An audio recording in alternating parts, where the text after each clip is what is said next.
Dead Like You by Peter James. Narrated by David Bauckham. 1997. Chapter 1.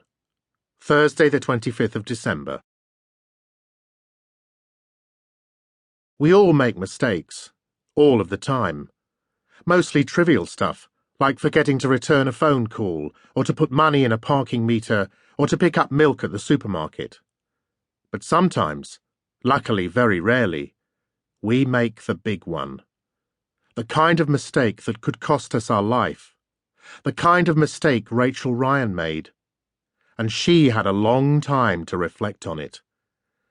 If she had been less drunk, if it hadn't been so sodding freezing cold, if it hadn't begun to rain, if there hadn't been a queue of 100 equally drunk revellers at the taxi rank in Brighton's East Street at 2 a.m. on Christmas Eve, or rather Christmas morning, if her flat had not been within walking distance, unlike her equally drunk companions Tracy and Jade, who lived far away on the other side of the city, if she had listened to Tracy and Jade telling her not to be so bloody stupid, that there were plenty of taxis, that it would only be a short wait. His whole body stiffened with excitement. After 2 hours of watching, finally the woman he had been waiting for was turning into the street. She was on foot and alone. Perfect. She was wearing a miniskirt with a shawl around her shoulders and looked a little unsteady on her legs from drink and probably from the height of the heels. She had nice legs. But what he was really looking at was her shoes.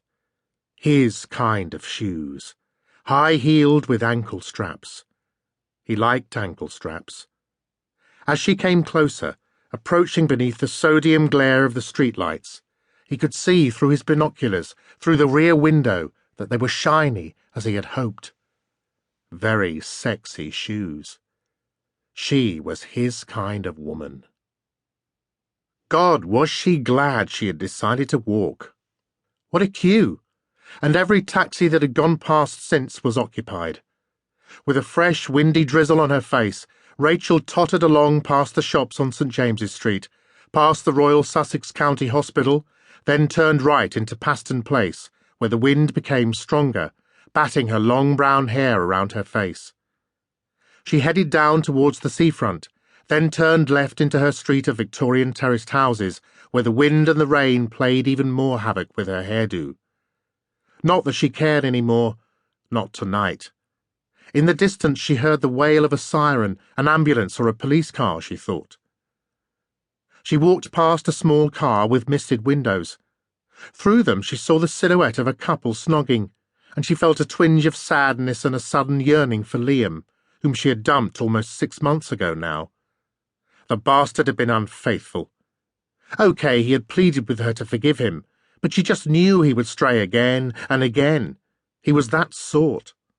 All the same, she missed him a lot at times, and she wondered where he was now, what he was doing tonight, who he was with.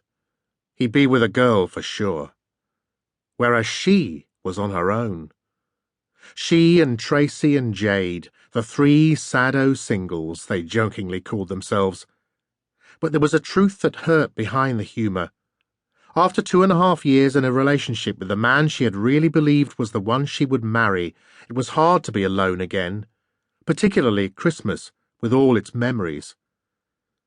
God, it had been a shitty year. In August, Princess Diana had died. Then her own life had fallen apart. She glanced at her watch.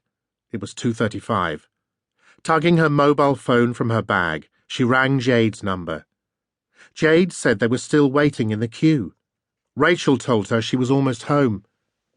She wished her a Merry Christmas, told her to wish Tracy a Merry Christmas too, and said she'd see them New Year's Eve.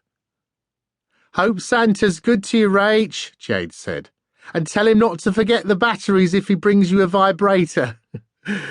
She heard Tracy cackling in the background. "Sod off," she said with a grin.